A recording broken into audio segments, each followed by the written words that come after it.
Hey everyone, my name is Zach REDRUP. You're listening to the It's Not a Phase podcast, and on this episode I'm joined by Bury Tomorrow frontman Dani Winter-Bates.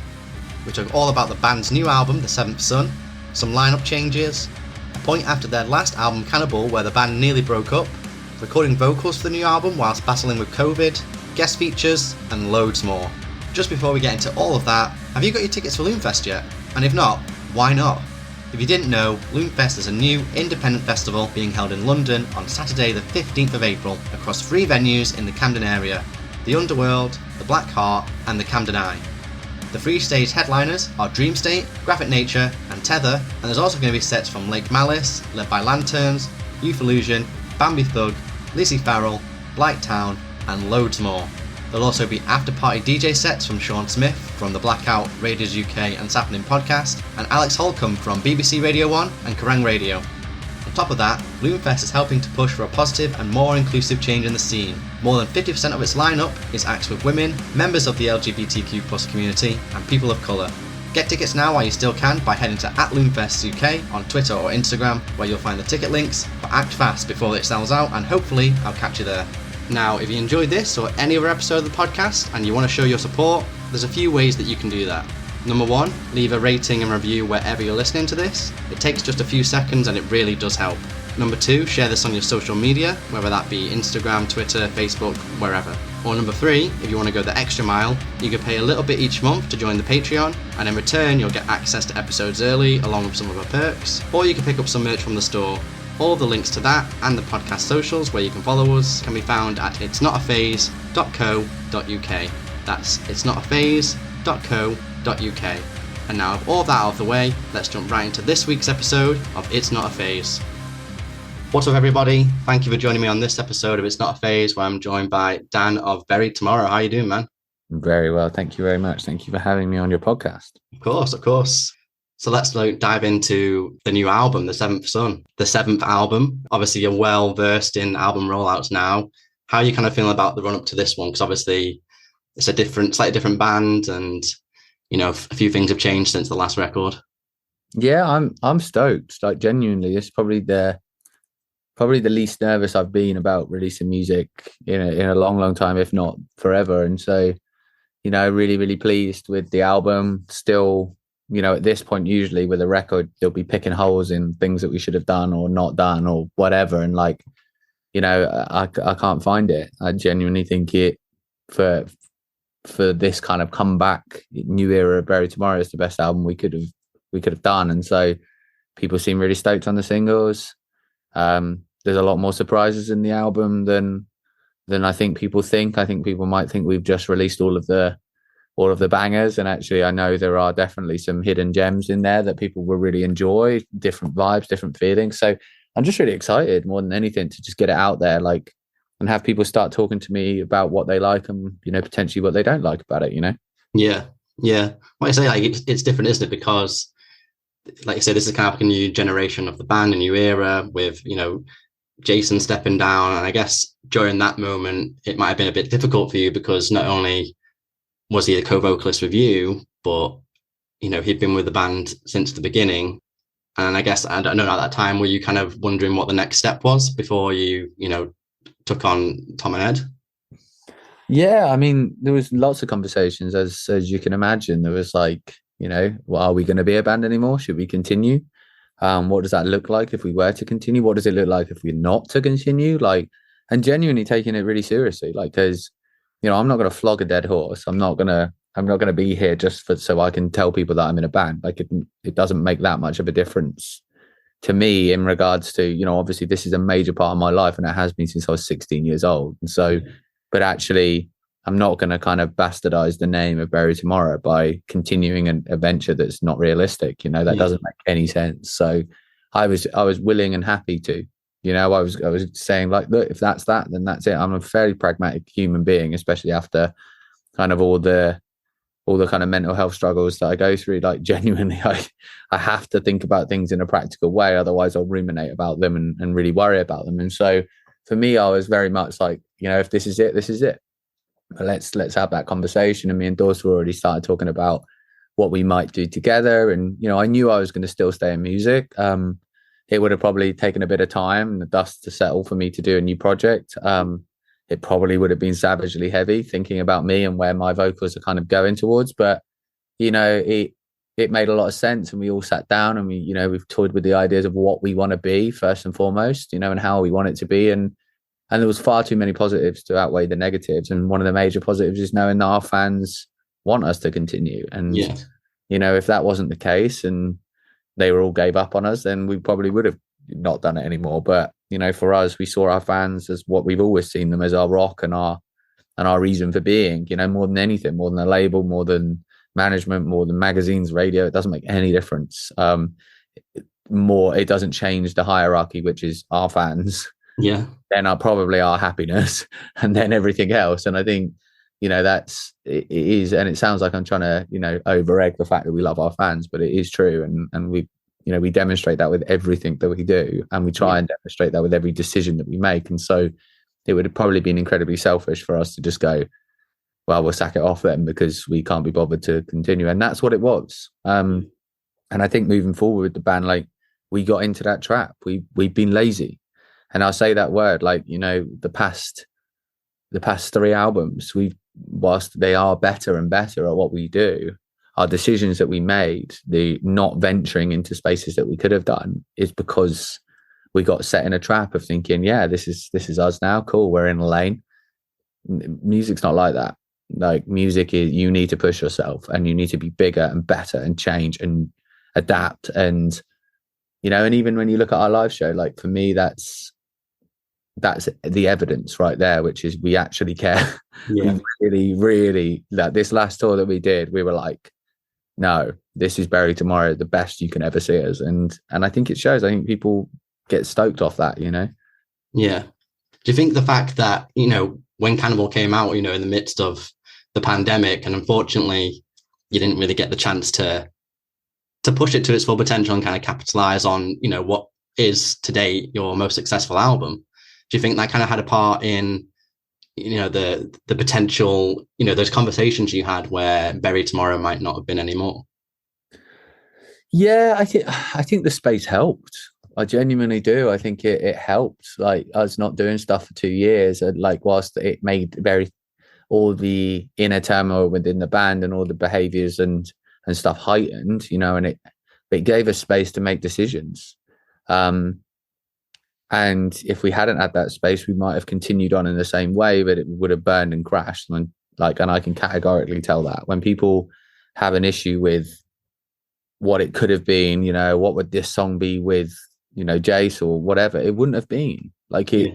The band was ending. That would have been it. That Cannibal would have been the last album people got. So when I've got no problem with people saying they prefer stuff, like, music is subjective. People are allowed to like what they like, but to have this assumption that it would have been anything more than your seemingly some people's favorite band not being a thing anymore, that is how it is. Like, and so this isn't Bury Tomorrow mine as a member. This is a new era of Bury Tomorrow, and that's why we really quite clearly categorize that for people to kind of get on board with, and or not. Like, it's cool. Like, people almost try and justify it and be like, yeah, but like this and that, and this is music, guys. Like, it is what it is. Like, I can't change that. I can't take it back. I can't. This is where we're at, and we have to move forward. And if you don't like it, that's cool. If you do like it, then that's cool. Like, thank you. Like, it's like, and I think people get really entitled sometimes of being like, you've done this to me. And it's like, guys, like, in the spirit of what we've been through in the last 2 years, in all that we've seen, now's the time probably not to be as entitled. Now's the time to probably be a bit like, let's put things into perspective. Is a member leaving a band the biggest thing that we should be worried about in the world? Probably not. So you either like music or you don't like it, and it is what it is. It's just one of those things. I think when you really put it down on paper, and all of the stuff that goes on in the world, and all the trials and all the tribulations we've all been through, a member leaving a band is the biggest issue. Come on, like, what it is, right? Yeah, get things in perspective. Yeah, I noticed as well, like, between the release of Cannibal, and then I think it was in the lead up to the songs Life and Death coming out, on Spotify, you changed, like, the artwork for Cannibal and Black Flame. What was all that about? We did it with loads of sleuths were like making up stories that it was because of the lineup change, which it wasn't. It was because we partnered with Diablo. So we did some work with Diablo. They asked us to be kind of the face of one of their and put kind of songs forward for like the game and stuff. And we were in the advert for the new Diablo game. And so what they did is they did Diablo versions of each of the album as like a bit of an Easter egg. So the Black Flame was turned into that kind of crosshairs logo, and that was it's a Diablo logo. So the artist for Diablo did all of those re-edits, which was really cool actually that they decided to do that. But yeah, it was all for Diablo, and then they all changed back again. But it was quite fun watching people freak out about it a little bit. Yeah. So I mean, to talk about like the writing and recording this album, because I think I saw at one point when it was kind of coming up to your time to track vocals, convenient timing, unfortunately you caught COVID, is that right? I got it in the studio. I'd already I tracked most of the records. And we were in the residential studio, so I was in a mansion. It was around Mother's Day actually, so it's coming up to, it was a year. Yeah, it's exactly a year ago that we tracked the album, which is mental to think that it's coming out next week and it's been over a year. But yeah, I was in the studio. We had a visitor, Tom's friend, which I'll never forgive him for, came to the studio, and it was the height of like it kind of coming back, that not final wave, but like the last big wave that we had. It was quite prevalent, and they just reduced all restrictions. And so we tested, everyone had tested, it was all good. We're in this residential studio. I was in there for 4.5 weeks, like great, like everything's fine, track vocals every day, like vocally felt super strong. And then we'd released Death while we were in the studio, right? And we had this barbecue and we're all like, this is amazing, we're having a great time. And then I just felt weird. I was like, I feel really weird. Didn't know what it was, didn't feel like COVID. And then literally the next day took a test and it was like black line. So obviously the other guys had tested, none of them had got it, which is absolutely mental considering we're in a residential studio. But I was over in we was in like this kind of stately home mansion thing, which is awesome. And I was over in my own pocket, but they all went home for like Mother's Day and bank holiday, and I just stayed in this mansion on my own, like literally on my own, and lost my mind slightly. And then when they came back, obviously I still had it. And they hooked up a thing so I could listen to them tracking vocals. I could listen to them tracking Tom's vocals, and I could make comments. So I talk over a microphone that they tracked in another house over the road, that I could then talk to them and we could link up to make sure that it was all good. And then Forced Divide, we hadn't tracked. And so I had septic tonsillitis and COVID, which is the worst combination of things I've ever had. I genuinely cried myself to sleep. Sod's law that it happened then. yeah. And then I still had a song to do, and our studio time was running out. So it's like, we've got to do it. So they blocked off part of the studio. So I then came in the back door, went into the vocal booth, stayed in the vocal booth. So I couldn't come in and check any takes. So you've got to do Forced Divide. So did Forced Divide with septic tonsillitis. And arguably, I would say it's probably one of my favorite vocal takes is in there, and it's probably because of the pain that I was in.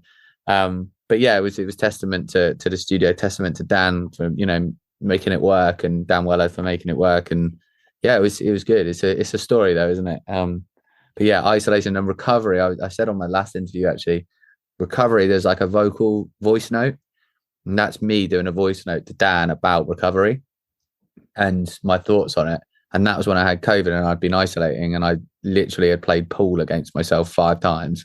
And I sent him this voice note and he used it on the album. He put it on the album. That's me talking to Dan Weller about recovery, which is super cool that was on the record. I love that. I love that little voice note clip. So if your COVID suffering goes throughout the album, like literally. It really does. It's interweaved. COVID will, Cannibal and Seventh Son. So yeah, hopefully in the next album, God knows what's going to happen. Yeah. So you spoke about obviously working with Dan again. Like, this is your 3rd album on the run now. I guess you guys have got like a really good working relationship on, not only you guys working with him, but what he sees in you and what to bring out from you.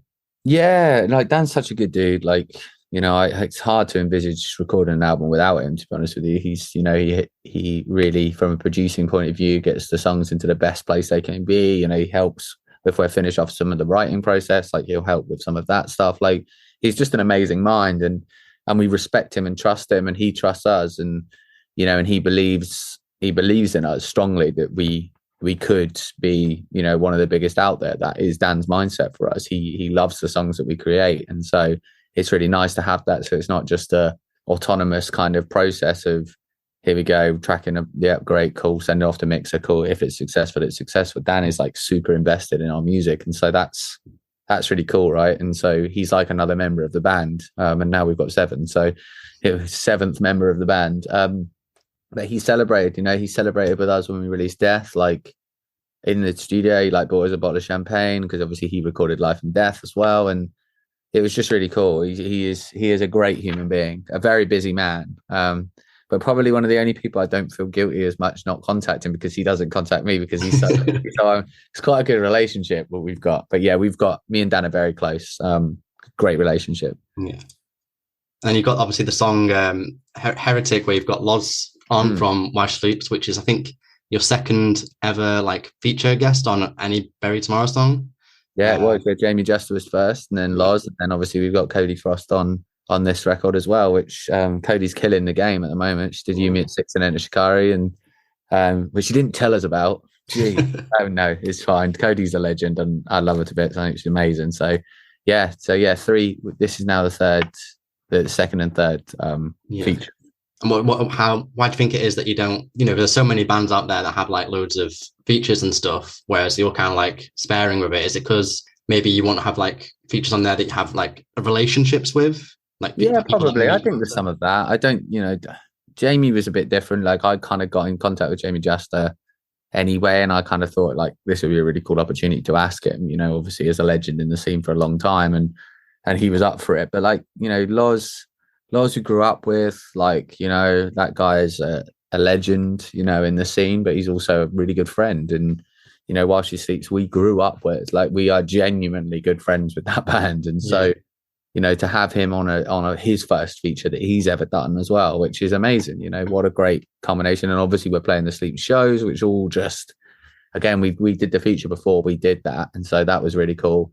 And then like Cody, we're just generally a fan of her music. Like, that was how it worked. Like, when we were recording Death and Life, in the summer prior, we were like, oh my God, this artist is so good, so good, so good, so good. And then, and Dan was in with her in the studio. And when we did Life and Death, we were like, can we ask her to be on the record? And we did, like, straight away. So yeah, it's probably less so. Yeah, I think I wouldn't generally like to like put out loads of big feelers for people to come and be on a record, because I want them to want to be on the record as well. Like, both of them really like our music and wanted us to be on there. Like, I'm not going to beg someone to be on Bury Tomorrow because it's going to get us bigger. Like, doesn't work like that, and I don't think it ever does. Obviously there's some monster artists out there that would be fantastic if they were on it, but I'm not going to sit and kind of beg people to be on the record. So but it also has to work, and it has to feel different. Like, I don't want it to feel like a vocalist that's exactly the same as me on a record, on a song. Like, what difference is that going to make? And actually it has to have a sonic difference, I think, for people, because then you can listen to it and go, oh, that's really cool, that's that person. I like it sometimes when bands do features and they don't. I would never do it because I always want to credit an artist, but like, I like it when people do it sometimes and they hide it in a record and you're like, wait, is that person? You find it later on and you're like, yeah, it is that person. I think that's a really cool thing to do. Yeah Well, you've got this album release, you've got a US tour planned, an Australian tour planned. You've got that show at Alexandra Palace, which is amazing, like incredible. I remember seeing you guys like playing, like, I think you're on tour with like this band called Never Means Maybe, like when the first EP came out. So leaps and bounds over the years, man. Yeah, it's mad. I can't go over it. It seems it's weird to be in a band for like 15 years, pushing 2 decades, and have hype like we've got. Like, people seem to be rooting for us, and I genuinely think the album's got the substance to validate people rooting for us, which is great. That's awesome. But you never know. It is what it is. Like, music's subjective. We'll see how it goes. But yeah, it seems like everything's in the right place to slot in for us to really kind of take this year by storm and really solidify ourselves, you know, for the next few years in the scene, for people to want us to release more music. And I don't think the album's going to change that. Not that I've heard from the singles. People seem to be bloody stoked. We've got more listeners on Spotify than we've ever had. Like, seems we're playing the biggest shows we've ever played. Like, it seems everything's lining. Seems like we're ready to go, really. So, and we're ready to put in the work. Like, now's the time that we go to work. Like, when that album drops, it's put on our work clothes time, and we'll be working for 24 months of this album, you know. Yeah, definitely, man. Well, other than what we've kind of discussed, what else is planned for 2023 so far for Bury Tomorrow that you can talk to me about? Yeah, so we're doing, obviously, we really, as you mentioned, States, out to States again, Australia, and then obviously Sleeps, and I think that's going to be an amazing tour. And then obviously we're going to be putting our stamp on the scene. We're going to be doing a headline tour. Where, when, what that looks like, obviously can't be announced, but like, it's big. It's going to be the biggest tour that we've ever done. And so there'll be that, and then we'll be probably back to, like, I would say 24 is probably loads and loads of festivals, because we're quite festival light on this year because of the Sleep shows. So, you know, we're not hitting the downloads of the world, like, and so, you know, I would argue that 24 will probably be very festival heavy. You'll probably see us quite a bit in the UK, because obviously this year we're not doing a lot in the UK other than those Sleep shows. So yeah, it'll be good to kind of get and build the market in the UK for then whatever the next phase happens, you know. And we've got some what can I say about it? We've got some different versions, and we've been in the studio again. So since the album, just doing different things and just pushing ourselves musically. And so we've people can expect, even with the new album, they can expect stuff after it that's going to kind of really entice them, make them think about our music a little bit differently. So yeah, it's really cool. And it's not the standard let's do a remix album. It's really thinking about musicality in what we do. So yeah, people can expect to keep hearing new stuff from us, really. That's super exciting, dude. I'm really looking forward to seeing what this whole album cycle does for you. I'm imagining, like, you know, if you got Alexander Charles, it's off the charts, man. So we'll see what happens. I know you're a super busy guy, so I'm going to let you go. Really appreciate you talking to me this evening. Before I do let you go, you got any final words, anything you want to say? No, just genuinely thank you for you know, supporting us for such a long time. And I know you have, and, you know, and really rooting for us. You know, you come into that camp regardless of you know, doing what you do with your podcast and the media side of things. Like, you've supported us for a long time, and that means a lot. We don't forget it, and we don't forget names. But also just generally anybody that's listening to it, you know, if you like it, let us know. If you like it, share it with a friend. Like, you know, the record sales are at an all-time low at the moment, which is always a great time to release an album, but they seem to be going well. So there's always a good chance, you know, don't underestimate your impact and what you can do for our band by sharing it. And that's all that people need to do, really, you know. Yeah, massive thank you to everyone that's already done that, and those that might do it moving forward. Awesome. Well, thanks again, Dan. I'll let you go. Thank you so much. I'll speak to you soon. All right. See you later, dude. Later, bye. Bye. And that is it. Thank you so much for listening. Again, if you enjoyed this or any other episode of the podcast, then please leave a rating and review wherever you're listening to this. If you want to support the podcast further, you can go and give it a follow on social media, pick up something from the merch store, or subscribe to the Patreon to get early access to episodes. All the links can be found at itsnotaphase.co.uk. That's itsnotaphase.co.uk. Thanks again, hopefully catch you on the next one, and remember, it's not a phase, it's a lifestyle.